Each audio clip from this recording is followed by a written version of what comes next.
Good evening, YouTube. Well, this is different. I am filming in my study with my lovely new bookcase behind me and my lovely curtain. I thought I'd do a little video up here. This is actually a video that's been requested by my friend Jax. Jax, I finally got round to doing it. This is my comic book review video. My friend's been asking me to chat about comic books for absolutely ages, and I have been meaning to get round to it, but all my comic books have been in storage.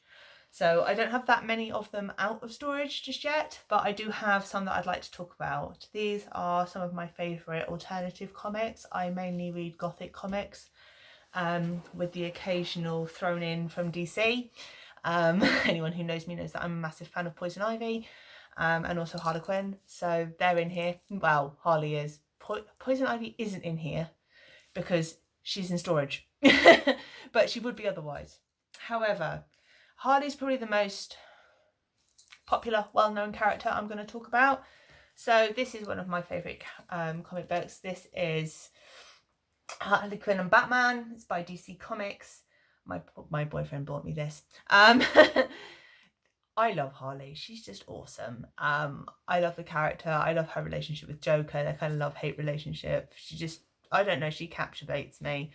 I just think she's really different, and I like all her different styles. I particularly am fond of this particular outfit. This is my favourite kind of style of Harley.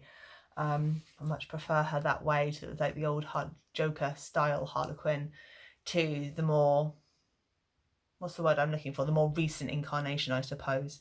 Don't get me wrong, I love Birds of Prey, but the outfits are interesting, the style is interesting. It's not a quintessential Harley style in my opinion.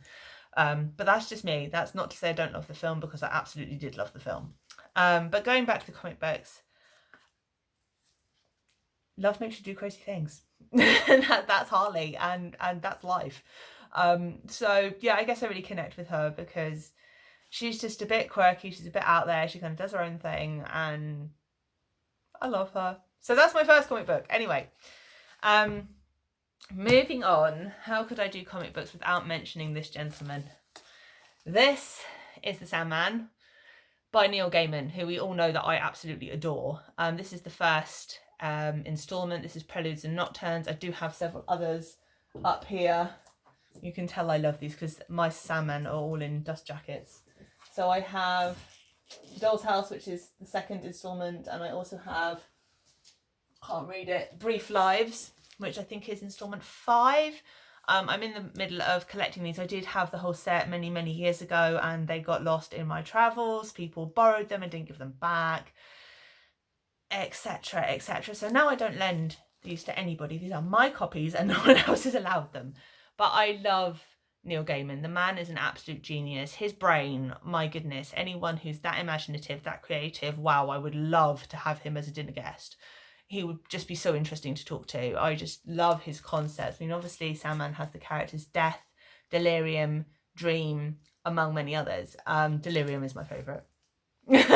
She's just awesome, and she has multicoloured hair, and when I was younger I had multicoloured hair. I love Neil Gaiman for his darkness, for his uniqueness. He's unlike anyone else I've ever read, and if you've read his books you'll love his comics, and vice versa. If you've loved his comics you'll probably love his books. I am obsessed. I have pretty much every book he's ever written. I've been to see him speak publicly. I have Neverwhere on DVD. I'm just completely obsessed with Gaiman. He's amazing. So I had to mention him. If you haven't read The Sandman and you like dark and unusual and mysterious, quirky writing, I thoroughly recommend him. Moving on, these are all, as I say, they're all Gothic comics. The next one most people are going to have heard of because the Netflix series was recently released. I've been into this comic since long before the Netflix series was released. This is Lock and Key. This is by Joe Hill and Gabriel Rodriguez. For some reason I always want to say Gabrielle, and it's Gabriel. This is, again, a very unusual concept. It's quite dark. In fact, it's very dark.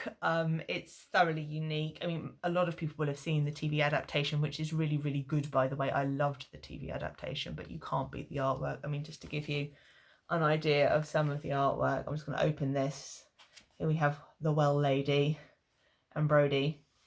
And I just love the way this is drawn. I think it's a beautiful comic. Obviously, it is quite a difficult subject matter, but just to give you an idea of the artwork, I love these. I think the concepts of the different keys and what they do are just wow. Like, again, I would love to have the author's brain to come up with this. I've never read anything else like Lock and Key. I fell in love with it from the second I picked it up. The other one that I don't actually have here because it's downstairs and it's my partner's, there is a comic called Freak Angels, which at some point I'm going to have to do a review on because I love that too, and I haven't got it up here to show you. But for some reason they remind me of each other. I think probably because I read them quite near to each other when I first read them. I read Freak Angels first. It's very different to Lock and Key. But then I read Lock and Key quite soon afterwards. So I discovered them together, so they kind of go together for me. Yeah, just an amazing comic. Love the artwork, love the storyline, all the different keys, what they do, how it's drawn. Ugh, love. And if anybody wants to buy me one of the replica keys, I would not be complaining. Lyndon, if you're watching, I want the replica keys. They're rather expensive. And then last but not least, this is the fourth comic book that I'm going to talk about today. I couldn't possibly have done one of these. No, actually, there's one more. Hang on, there's one more I need to talk about. Where is it? I've missed one. Where is... Oh dear. Because this is an individual comic that I'm trying to find. And I don't know where it is. It might not actually be here. Bother. Where's my Lenore? Missing. Not all my comic books are here. There would be a second one. Okay, there were two Gothic comics that got me started. One of them is Lenore by Roman Dirge, which I can't find, and I have a first episode copy somewhere. The things you lose when you move. But the second one is Gloom Cookie. Gloom Cookie is by Serena Valentino, and I can never remember the second person. It changes because this is the final one. This is the last installment. I have all 5 somewhere. I can find 2 copies at the minute. But this is the last installment. This is the final curtain of Gloom Cookie, Volume 5. This is where it all started. This and Lenore is where it all started for me. Excuse me. I love this. It's black and white. It's very, very goth. So just to give you some of the drawing styles, some of the inside pictures, we have lots of different characters.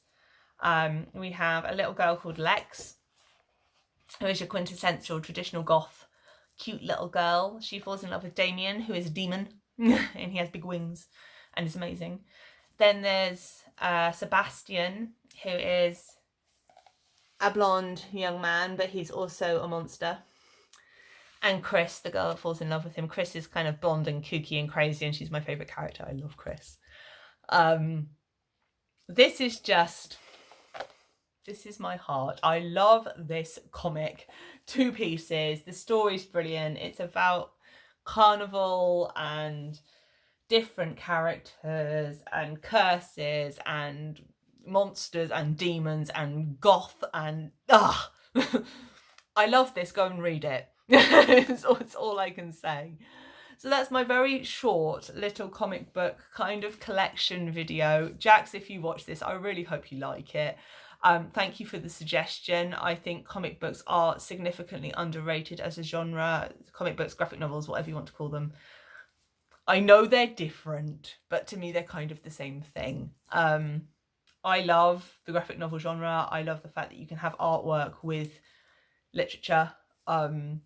Big fan of art and big fan of literature, and to put the two together, I'm just made of win as far as I'm concerned. So yeah, I just wanted to share those with you. There are a couple of other notable mentions of other comic books that I like that I don't have here with me to review, but as I said, Lenore by Roman Dirge is just awesome. It's cute, it's kooky. I love it. Then there is obviously Umbrella Academy. Again, recently had a Netflix series about the Umbrella Academy. Author's name's gone out of my head and I only reread it recently. Bother. But well worth a look. The comic's very different from the Netflix series, and that's all I'm going to say about it. Obviously, you've got your quintessential Harley and Batman, Poison Ivy, you know, DC and Marvel. I'm not the biggest Marvel girl. I prefer DC. That's just me for you. But Gothic comics are my genre. So if anyone's got any good recommendations of things that I haven't mentioned or things that you think I'd like, please leave them below because I'd love to check them out. I'm always looking for new Gothic comics. They're not something that's that common in the UK. They're more common in the States, but I hope that you like this. Enjoy it. Leave me some suggestions if you have any, and I will see you in the next video. Bye for now.